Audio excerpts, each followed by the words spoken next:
necha marta qilinadi. Ularni hammasini men master klassda o'quvchiligi etaman.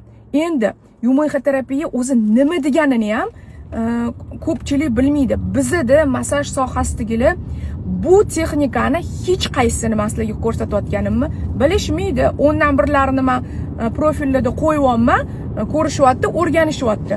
Men Yaponiya manual terapeutida o'rganganman. Hech qaysi bu usulni O'zbekistonda yo'q. Men sizlarga oddiylarini profillarga qo'yib o'rgatyapman. Bizda bu so'zni ham bilishmas ekan massajistlarimiz. O'shaning uchun qizlar sizlar oladigan texnikalar qimmatbaho, oltin bilan teng texnikalar beraman. Kelganinglardan keyin 4 ta usul bilan chiqarib yormayman men. Juda ham zo'r usullar o'rganasizlar. Inshaalloh hammanglar rozi bo'lib ketasizlar. Sertifikat beriladi va Alisher Ahmedov обязательно imkoniyati cheklangan bola bilan keladilar.